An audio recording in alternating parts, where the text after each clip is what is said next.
Good evening, everyone. Thank you for joining me in the living room. I have a special guest tonight. I am excited for her to be here. So let's go ahead and get this started. Welcome to the Thursday evening pep talk. Um, frank conversations about the state of education today. The disparities in our school discipline system, both nationally and here in Dallas, call attention to the need for change in our school culture. The use of zero tolerance practices and policies and the over disciplining of youth, specifically Black youth, have continued the flow of Black boys and girls into the school to prison pipeline.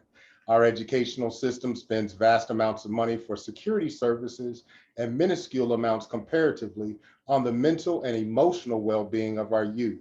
Systemic racism, racist practices and policies have impacted communities of color, but specifically Black communities, creating wealth and achievement gaps that spill into our school system. Implicit bias, a lack of cultural awareness, consistently criminalize Black student behavior while dismissing and minimizing the same behavior in other students. Zero tolerance policies and practices are proven not to change students' behavior, but increase aggression and disengage youth from the learning process. Learning is not one size fits all. Moving our educational culture from deficit thinking toward a whole child approach is the goal of PEP. And tonight's PEP talk is restorative justice and school culture. I'm going to introduce Dr. Nikki Chamblee. She is an all-around amazing woman, but she's specifically TEA approved or certified for restorative justice practices in schools and for the districts and for the state, correct, Dr. Chamblee? I'm in the process of becoming a level 2 state trainer under Dr. Lang, who is our Texas state trainer in TEA. Okay, so with that, since I'm not doing it correctly, I'm gonna let you introduce yourself. That's completely fine. So I'm Dr. Nikki Chamblee. This is probably my 20th year in education. I am a licensed teacher, a licensed master social worker, and for the last 6 years, I've done most of my work in restorative practices, restorative justice, restorative discipline. And so I've had the pleasure of being the restorative coordinator for a large district, and now I have the pleasure of being the restorative coordinator for a small district, but doing the same work, working on intentional implementation with fidelity. Nice. Thank you for that. You guys, I couldn't have gotten that all out, so that's why I let her do all of that. So I will tell you, I will be completely upfront. She and I are planning something for upcoming with social work students and other things, but I have been thoroughly impressed since I met her. So we're gonna jump right into this. Can you tell me a bit about your story? Just you, your work, however you want to go about that. I think people need to hear that. So I originally started as a social worker, and I started in child protective services. And then I needed to move back to New York. I was in California at the time, and I became a cohort 3 teaching fellow. And that transitioned me into education. And I taught in New York for 16 years before I moved to Texas. But prior to leaving New York, the school that I taught at was dinged by the state for disproportionality of suspension of Black and Brown students, and particularly students with special needs. And so I had already started the training process, but by the school transitioning, that gave me even more of an opportunity. And so I arrive in Texas. My first job is at the suspension site as the English teacher. And as I'm trying to share out my experience that I have from New York, I'm getting a lot of pushback. And so my supervisor at the time said, well, the state has some training, go get that. And then in the course of that, I've also taken on training with the International Institute for Restorative Practices. And now I serve as one of their instructors and provide training. So being in the suspension site and doing restorative practices has been phenomenal, because these are the students that are supposed to be your worst of the worst. And we actually were joking today, this is probably the quietest building in the whole district. So from that experience, and then moving up from just the teacher level doing it to the district level doing it, and recognizing that if you do it with intentionality and fidelity, you could really shift school climate and academics, which I think was the piece that people push back against. I don't have time for the warm and fuzzies. Right.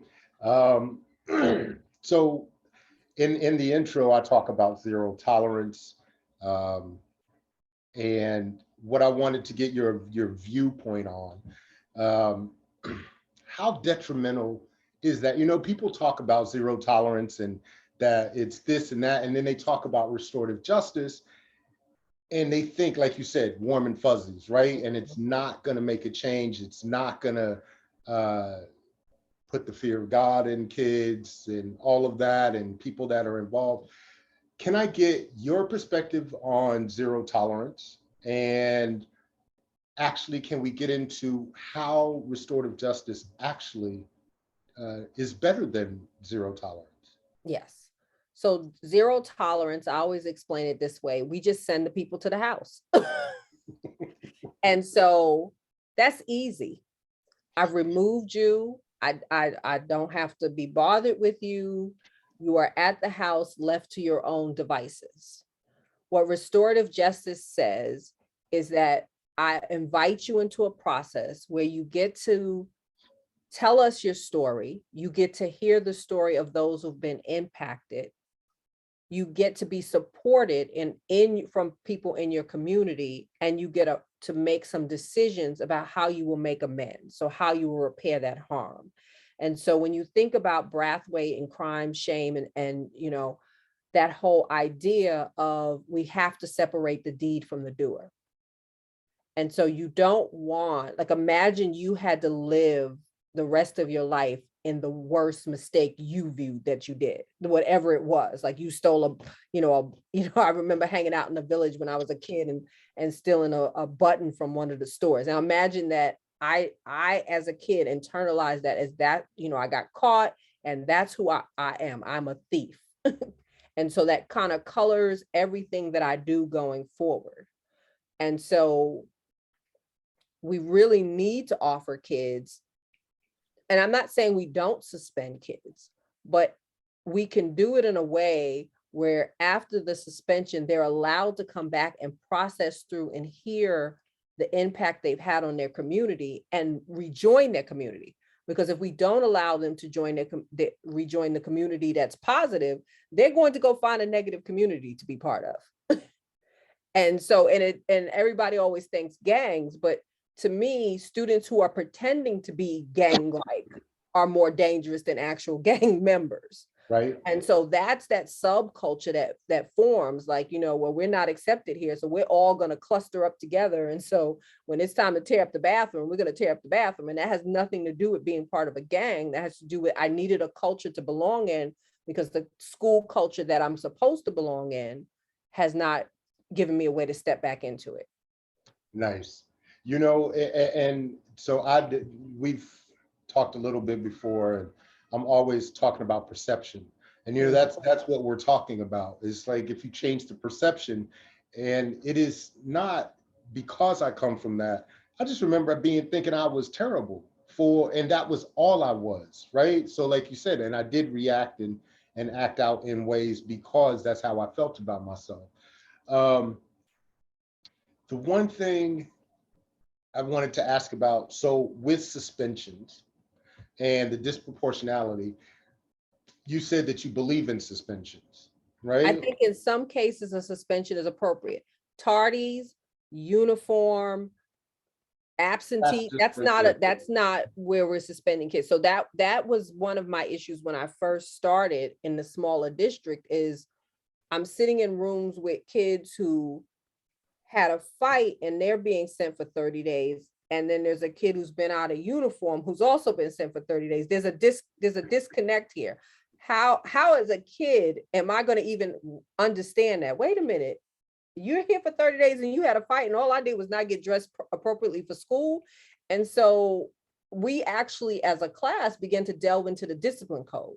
So what does the discipline code actually say about uniform and tardies and things like that, and making sure that you're not being over penalized by things that are probably easily fixable.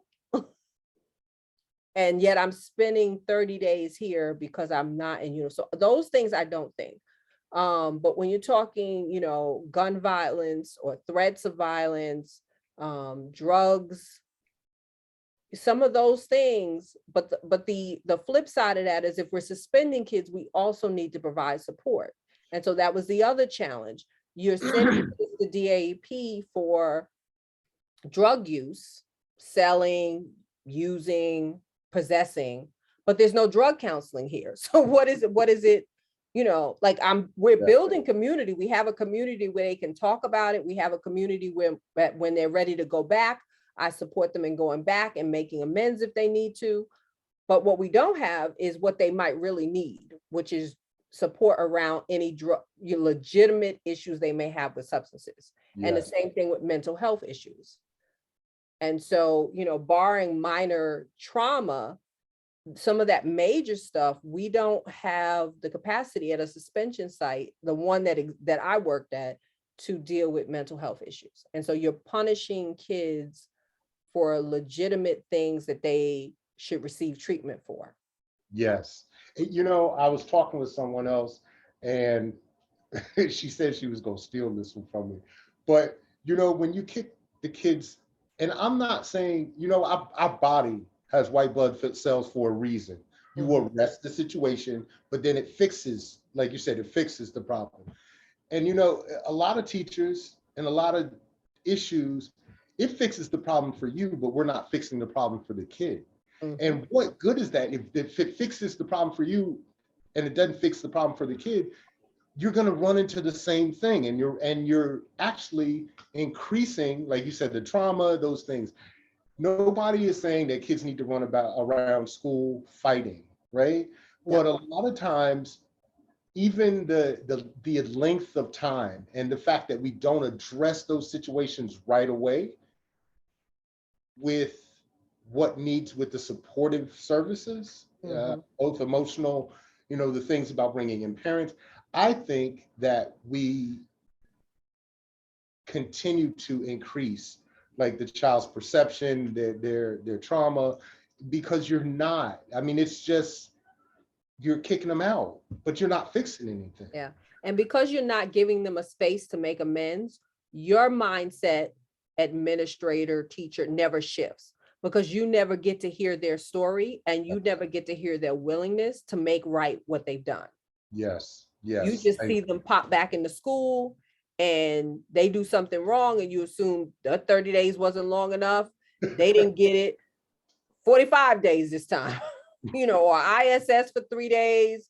Okay, they still didn't get it ISS for another 3 days. They still didn't get it ISS for another 3 days. Okay, now 45 days. We sent you to ISS, but you never sat down and gave them the opportunity to process through with you and for you to process through with them, because there's power in the person who has been harmed saying, this is what my experience was. This is how it impacted myself and those around me. And this is what I need to move forward. Yes. Yeah. And you said something key that I want to emphasize. You said it's the fact that the teacher, the administrator, whoever didn't get an opportunity to change their mindset either. No. Right. It's just, so we're continuing on it's on the same continuum. Everybody's on the same, line of thought and process. How can you make a change? Why would the kid make something different? Yeah. And so what restorative justice provides is that those simple 5 questions: what happened? What were you thinking? What were you feeling? Who was impacted? And what do you need, or how do we move forward? And those simple 5 questions, when you sit down and go through them, even in minor situations, gives you a space to process through. Nice. So I'm going to jump into best Southwest restorative practices? Tell me a little bit, talk about that. So that is my private company, where I do training for people outside of the district. And that was birthed actually by, oh gosh, Life Anew, Steve Patton. So when Okay. I moved to Texas, I was looking for some kindred spirits, and I posted on Nextdoor, hey, anybody do restorative? And I got a response, and the person who responded, actually his wife responded and said, hey, my husband does that. And so we started talking. His name was Eric, and we started talking, and he introduced me to Patton, who's over Life Anew, which is in, I think it's in San Antonio. Okay. And he says, hey, maybe I can branch out that way. And I was like, okay, so what does that involve? And we talked about it. And, I already had an LLC. So it was just a matter of adding, the other doing business as to it. And so out of that was birthed this organization that can provide the training to anybody. So I tell people I'll come anywhere and train you. You want me to come to your living room, the library, the city council, wherever you'd like me to come, churches, I will come and provide the restorative practices training, because I think until people really experience it and experience it well, there's all of these ideas on what it is. Yes. And so people don't, it's kind of like social work. People don't understand how broad restorative practices, restorative justice, restorative discipline is. And so there, I tell people, even having that conversation, because people are like, well, I do restorative justice, I do restorative practices, I do restorative discipline. The concept in all three is exactly the same. We spend 80% of our time building relationship and community, so that when a harm occurs, we spend 20% of our time doing the repair and the restoration. Perfect. And so that's the underlying theme through all of them. And so, really wanting to put together an organization that people could contact. They could say, hey, I need some training. I customize the training. I can bring in all of the different pieces that are in my knowledge base to give you, your organization, something that you can pick up, use tomorrow, and get started. Nice, nice.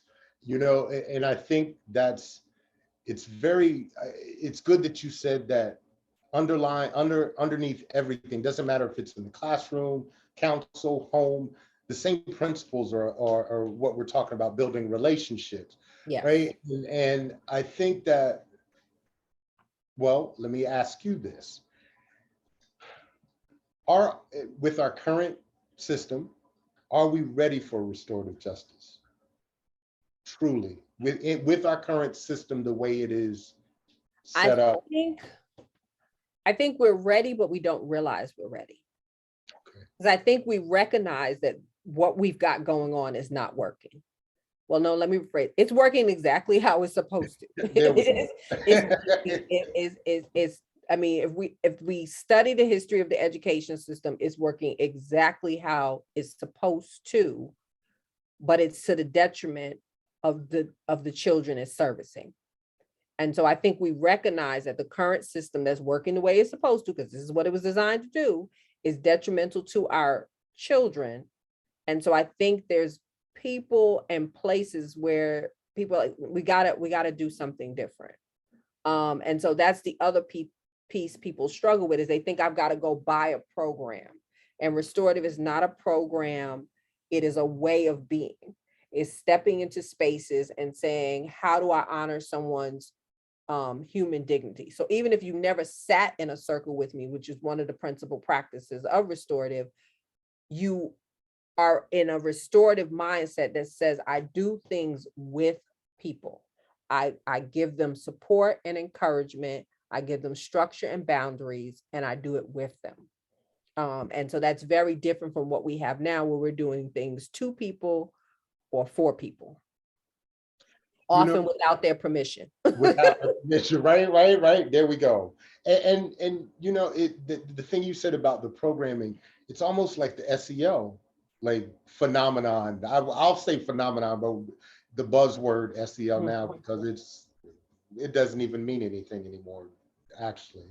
It's like we're looking to do something, and we sat on a panel together, and Yes. and it was like SEL is just good human behavior, right? Like, And that's the other struggle is if you don't show people how all of this is connected, there's this competition. And so one of the things, I actually have a meeting tomorrow, and one of the things I've really been trying to center people on is, if you think about MTSS, that multi-tiered systems of support, which we know we all have to have, that's a non-negotiable. And so now if you think about that and you think about how much effort we put in that tier one of the academics, and then you say, okay, why don't we address that tier one of behavior? Like kids show up, they can't read, and we put them in some kind of, we screen them, like we have all these tier one things we do. Kids show up and they can't behave, we kick them out. we don't do any work. no. Or we decide, okay, we're going to go with PBIS, which is, that's always interesting to me.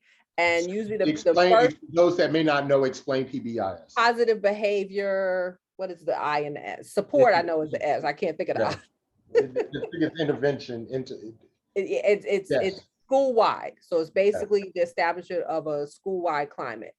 And what happens is a lot of times people say, okay, we're going to do PBIS. What colors are going to be the theme? Are we giving out Bucky Bucks or not? What are we putting in the store? And what are these 5 expected behaviors? And there's nothing wrong with that, except for you haven't made sure that the kids have those CASTLE competency skills to hold to the 5 expectations.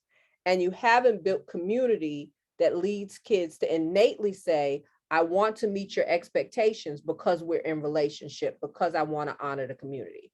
And so really working to help people see that under that MTSS, we need to be attending to that tier one, and all of these things work together. There's nothing wrong with having PBIS, SEL, and RP together, because you need that combination. You need the RP building that goes on in community. You need the SEL competency building that goes on in that programming, all to come in to support that PBIS, so that instead of having 12 kids you reward for PBIS, you have almost the whole school. Your store is empty all the time. You can't manage Bucky Bucks because there's just too many kids that have Bucky Bucks. And so really thinking about that. And then we took it further today when we were talking about it and said, well, where does leadership fit? And so if you think about like student leadership development, when you're thinking about RP, those are your peer mediators, your circle facilitators that you're training. When you're talking about PBIS, that's your student council or your PBIS leaders on the, for each class or the grade level, whatever way you organize it. And when you're talking about SEL, that's teaching kids that responsible decision-making, those problem-solving skills that they need to be competent leaders. Yes. And so really helping people see it all together. And now it's going to bother me what the I means. I'm gonna look it up. Well, while you look that up, I'm gonna say a couple of things and move to this next, because you mentioned, circles, and people get, again, like with SEL, when you get this buzzword, it kind of just waters down or distorts what's actually going on, right? Like you just think, oh, we're gonna sit in circles and blah, blah, blah. How is that gonna help? And what good is that gonna do? This ain't kumbaya. This dude just whooped my kids behind, right? So it is, what I want to move to is circles are not what people think, right? Yes. So this is a twofold question. Why circles, right? And then how have you seen success presently with circles? Because I've experienced them with you myself, right? And it was amazing. So I'm gonna let you describe what circles are, and then how have you seen the success? Okay, so it's positive behavior intervention support. Before I forget, yes. I knew it's something that was. It was interventions, yeah. Intervention. And so when you think about circle, again, circles are like social work. You can house anything in a circle. So the key to the circle is that you're actually sitting in a circle, that there's no furniture impeding everyone sitting in the circle, because you want that equity of everybody being in the same space at the same time on the same level. Yes. That you have a clear opening, so a beginning to your circle, you have a clear closing to your circle, and the use of the talking piece, which the talking piece invites people to talk when they have the talking piece and listen attentively when they don't have the talking piece. And so those things it's almost like that. That's the formula for any conversation you want to have about anything. So I've used circles, to do domestic violence programming, but the success of the circle is really in allowing it to be organic. And so, what you sat with me was a lot of the community building circles, which were phenomenal because the kids wrote them. So what he's referencing is we took a group of high schoolers who are training to be teachers. We gave them a basic 3-hour training in understanding restorative practices. And then we gave them space to create circles that they were going to do with third graders. They came up with phenomenal circles, and they actually went into classes and co-facilitated these circles, and the kids loved it. Yes. They did, they did well. And what was good is the students who were conducting it gained a whole new set of skills that they didn't really have or didn't even realize. They recognized, and this is the other piece people don't know, restorative is a career. So people pay me to do these things. And so that was another piece they didn't realize, which I think also opened them to the other things that they might enjoy doing that are not restorative, that they should see, will somebody pay me to do this, as opposed to that notion of always going the traditional track. So I think it was successful because the students really were gaining skills, and the students who were third graders who were sitting with them were given the opportunity to have voice. And I don't remember if you were with the last circle that actually was about an incident that happened in the classroom with some students. That one I didn't. Everyone assumed, all the adults assumed the kids had moved on. But when we sat down to unpack it, there were kids still feeling it, which was good because the guidance counselor was present. And so now she knows who those students are that she still needs to work with to move past the incident that happened in the classroom. And so it just really gives a space. And we also did them at the suspension site, which was phenomenal because it was the first time I got a whole school to shut down and sit in circle. So we had everyone from the principal to the security guard. We broke up into 3 large circles, and the kids, they loved it. And they were like, when we do a circle again? The teachers loved it because now I got to see the kid in a more positive light. Because now I know, oh, we both like the same cereal, or we both like the same color, or we both grew up in this neighborhood. And so that was, it was really good in terms of changing the culture and climate of the space, especially because the principal was new. Some of the kids came in the transition. And so they were, one week had one principal, and the next week they had a whole new principal. And so it was really important for them to get to know him on a more personal basis. It sounds, so I'll say these 2 things. For me, what was amazing was watching the third graders understand and actually pull out like how connected the class was. Yeah. Doesn't mean so I sat there and I watched third graders sit down, pull a circle, pull the chairs out, do all these things. And then when it was done, even though they went back to being, you could see like a shift. A shift. And we had, what was amazing, I got to see half of a group, and then talking with one half, and they were like, oh my God, they were wilding out there, And then when the whole group got together, I was trying to figure out, well, where did y'all see what was all the wild in, right? So, but it was heartwarming to see kids actually have a community, like the start of that. Yeah.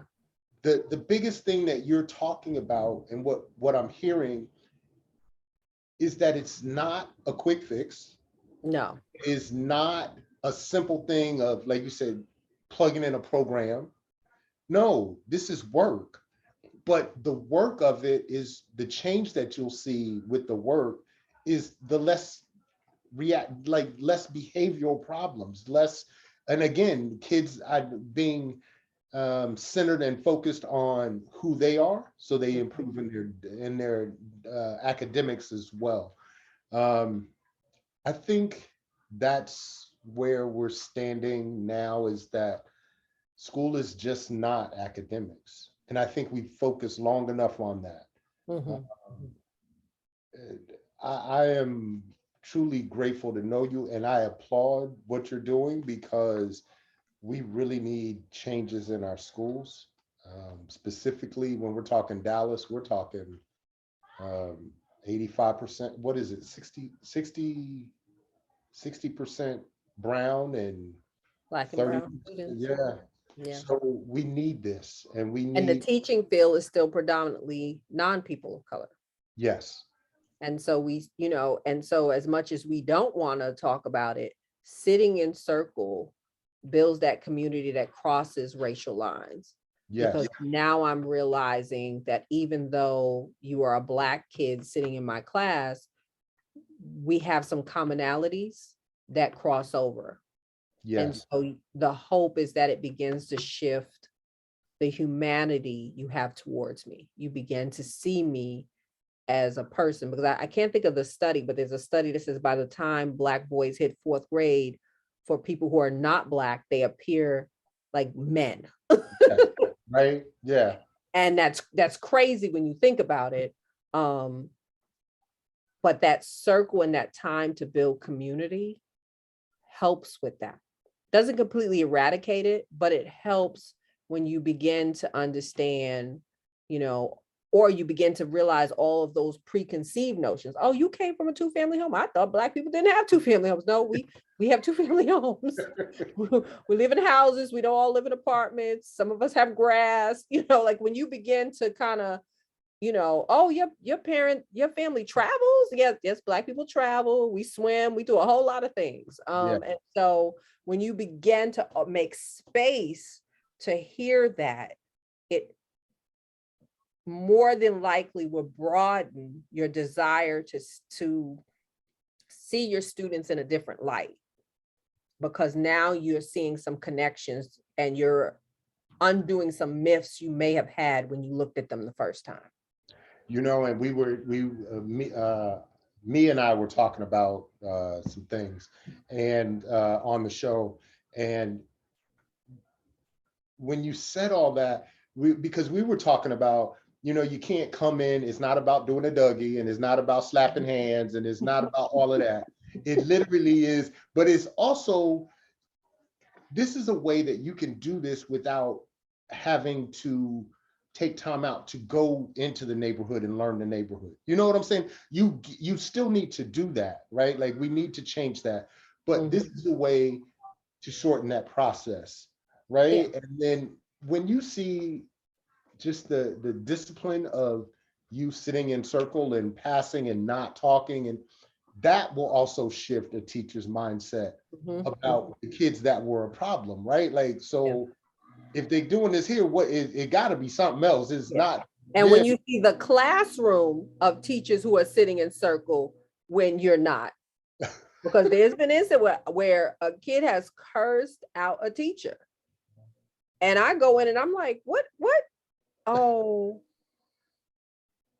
and the teacher looking like, well, why you not getting like, why you not getting none of this?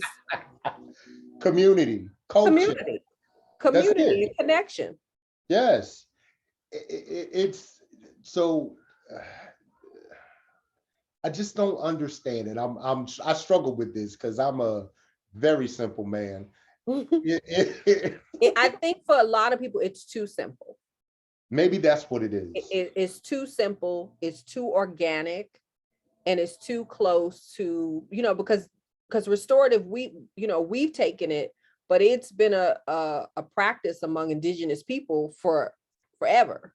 Yes. We've taken it and put it out like we had, we got to have books and everything like Yeah. that. Like we're creating what they do naturally. And Yes. so I think that resistance to the organic, to the natural, is what drives some people away, because they want it to, like, if it doesn't cost a lot of money, then it must not be worth it. Yes. And if I don't need 50 million things to do it, it must not be worth it. Or if somebody didn't sell it to me, it must not be worth it.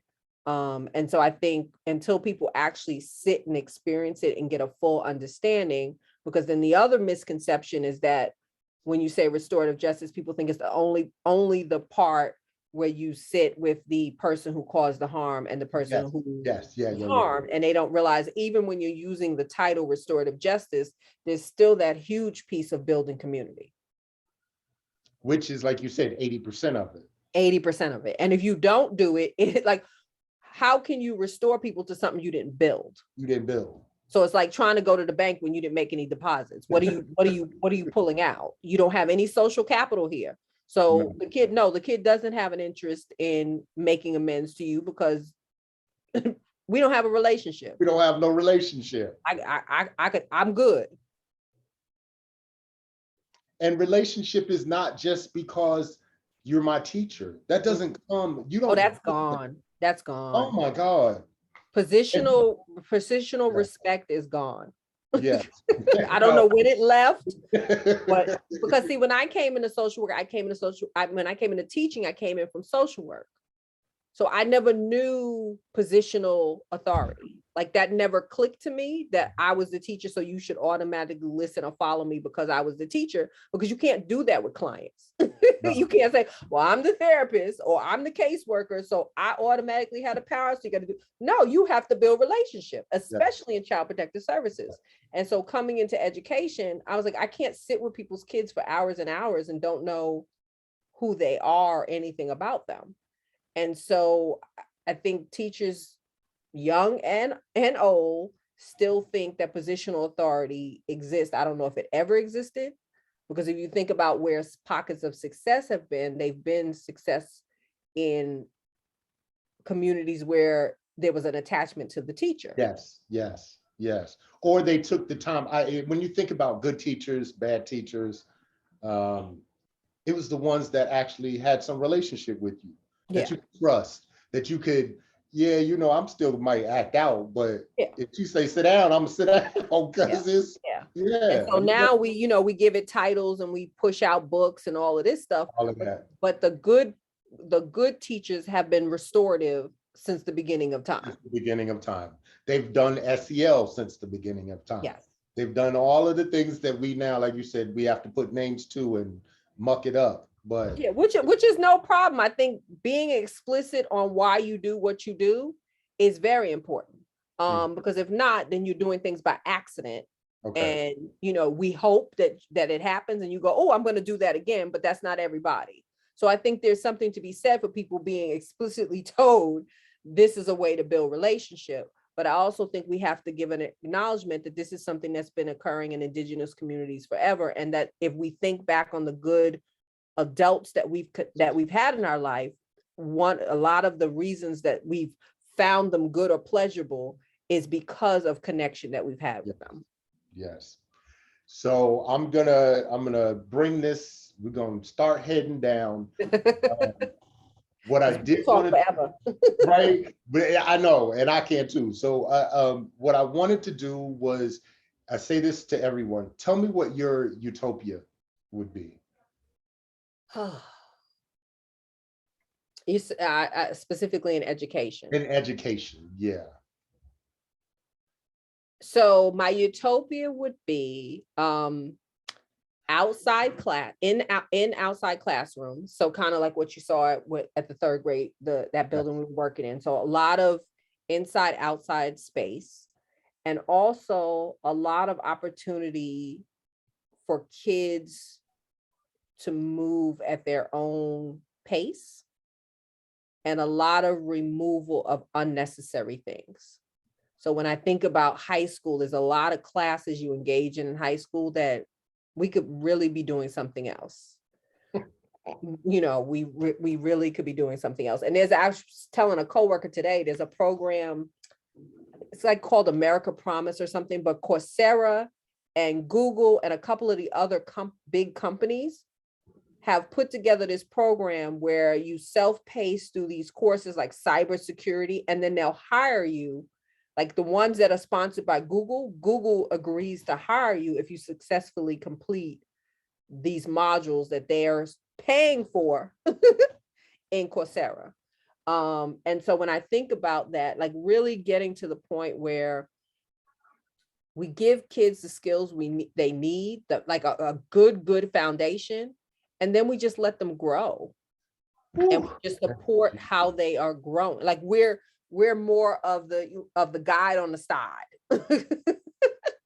And we're watching them grow, and we're giving the spaces to do that.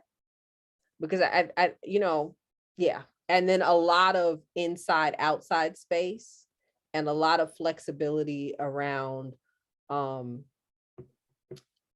guess it's time management. Yes. So, yes. you know, the whole it's important. Yeah. And I know that will require like tons of organization on the part of adults, which is why we don't do it. It is good for you, it's fixing the problem for you, but it's not fixing the problem for the kids. And that's not what we're here for. Yeah. I like that. I like that utopia. And I like your final statement that it's a lot of work on the adults, but it's not, it's only the initial lot of work, because then once that's in place, it's not that much work, right? Because it just. Well, the work as an adult is not falling into habit. And so what we have the habit doing is, even when we do creative programming, we get stuck with that's how the creative programming should happen. And so when one kid comes along and he's an outlier and wants something else, so everybody else is only shown a interest in music and the arts and theater. And then here you get a kid who's culinary, and it's like, oh, we don't support culinary. Yeah. You know, if what we're about is creative programming and education, and we've got this culinary kid, we as an adult need to figure this out. Yes. Still, to me, not a lot of work, but I'll let you go with that. I'm gonna let you have that one, but it's still not a lot of work. So this is the time I let people put in shameless plugs. So plug away. Talk about what you got going on, where you can come, whatever you need. So I'm in the process of rebuilding my website. So let me pull up. I'm in the process of rebuilding my website for Best Southwest Restorative Practices, but you can call me at 682-325-9324 is my business number. And the email address is circles at gardenofreading.org. If you would like me to come and support you in restorative, I do whole group trainings, I'll do coaching and mentoring. You let me know what you're interested in and I will work it out. And so that's kind of where I've been moving. I guess that's kind of my retirement plan, is I've, been getting out there doing more training separate from the job. And so as an IRP instructor, it's been great. I think I was in Gilroy, California last month. Next week, I'll be in Chino, and then I'll be in Walla Halla, South Carolina. And so really going around and training and providing support. Good. And districts, please reach out to her. Parents, whoever, funders. Yes. Funders need this as well too. We need to start changing how we believe about what good funding is and where we need to put that. And I think community would help, building community would help with that.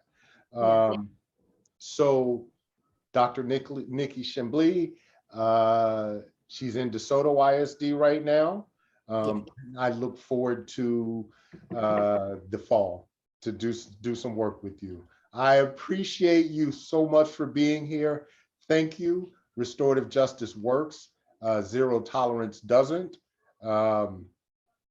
Nobody really wants, it's okay that it's good for you teachers and administrators, but we're really here about changing what's going on for the kids.